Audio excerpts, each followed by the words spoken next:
Lalat buah pada tanaman cabai di Indonesia umumnya berasal dari genus Bactrocera dorsalis dan beberapa spesies lain seperti Bactrocera carambolae yang telah lama tersebar di kawasan tropis Asia.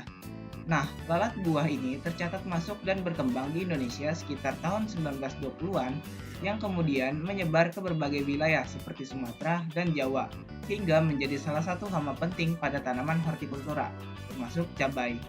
Pada perkembangan selanjutnya, serangan lalat buah pada cabai semakin sering dilaporkan karena hama ini mampu merusak buah melalui peletakan telur di dalam jaringan buah sehingga menurunkan kualitas dan hasil panen di Indonesia. Nah, kalian tahu nggak sih, hama lalat buah ini berasal dari tanaman cabai dan merupakan salah satu hama penting yang dapat menurunkan kualitas dan hasil panen para petani. Lalat buah umumnya berasal dari genus Bactrocera yang menyerang buah cabai dengan cara meletakkan telur dalam buah menggunakan alat peletak telur yang dimiliki oleh lalat betina. Setelah telur menetas, larva atau belatung akan memakan bagian dalam buah sehingga cabai menjadi busuk, berlubang, berubah warna, dan akhirnya gugur sebelum dipanen. Dalam siklus hidupnya, lalat buah mengalami metamorfosis sempurna yang terdiri dari telur, larva, pupa, dan imago atau juga bisa disebut dengan dewasa. Fase larva merupakan tahap yang paling merusak karena langsung menyerang daging buah cabai. Setelah cukup umur, larva akan jatuh ke tanah dan berubah menjadi pupa, sebelum akhirnya menjadi lalat dewasa kembali. Secara ekologi, lalat buah berkembang sangat baik pada lingkungan yang hangat dan lembab. Hama ini aktif pada pagi hingga sore hari dan mudah berkembang pada musim peralihan atau saat kelembapan tinggi. Selain cabai, lalat buah juga memiliki banyak tanaman inang lain seperti tomat, terong, dan mentimun sehingga populasinya dapat bertahan dalam waktu yang lama di sekitar lahan pertanian. Kebersihan lahan dan pemusnahan buah yang menyerang sangat penting dilakukan untuk mengurangi perkembangan hama lalat buah tersebut. Baiklah, di sini saya akan menjelaskan tentang gejala serangan lalat buah pada tanaman cabai. Gejala serangan lalat buah pada tanaman cabai ditandai dengan adanya bercak atau titik hitam kecil pada permukaan buah akibat tusukan ovipositor lalat betina saat meletakkan telur. Buah cabai yang terserang biasanya tampak berlubang kecil, berubah warna menjadi kekuningan atau kemerahan lebih cepat, serta teksturnya menjadi lunak. Setelah telur menetes, larva akan masuk dan memakan daging buah dari bagian dalam sehingga buah mengalami pembusukan. Pada serangan berat, sering ditemukan belatung berwarna putih di dalam buah cabai. Buah yang terserang juga mudah gugur sebelum matang sehingga mengurangi hasil panen. Selanjutnya itu kerusakan akibat lalat buah sangat merugikan karena menyerang langsung bagian buah yang menjadi hasil utama tanaman cabai. Buah menjadi busuk, cacat, keriput, dan tidak layak dipasarkan.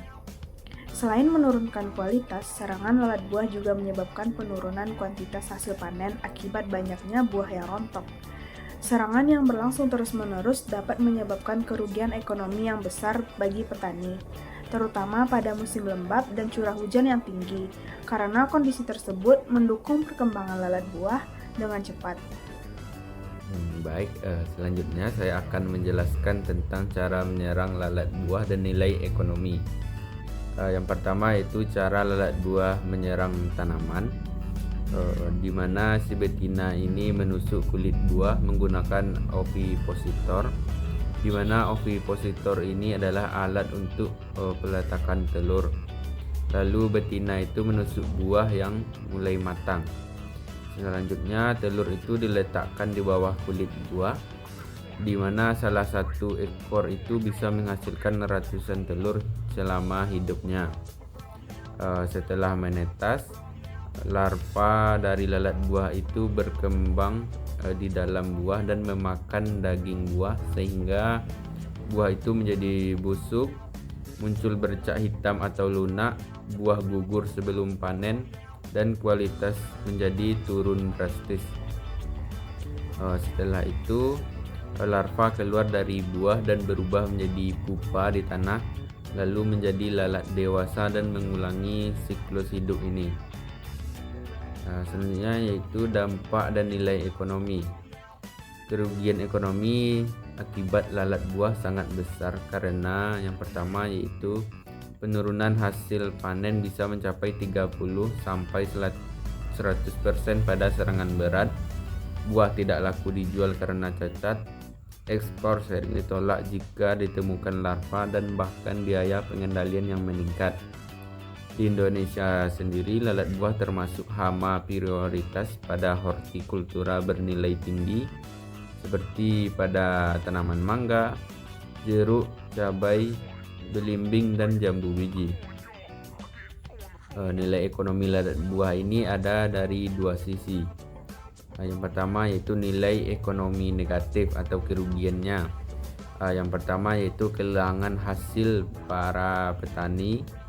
Yang kedua yaitu penurunan mutu dan harga buah. Yang ketiga hambatan perdagangan dan ekspor. Yang kelima itu tambahan biaya pestisida atau perangkap dari lalat buah ini. Selanjutnya itu ada nilai ekonomi positif, itu sebagai objek penelitian pertanian dan bioteknologi. Yang kedua yaitu mendorong industri perangkap feromon dan insektisida. Dan ketiga yaitu digunakan dalam studi genetika dan pengendalian hayati tertentu. Sekian dari saya.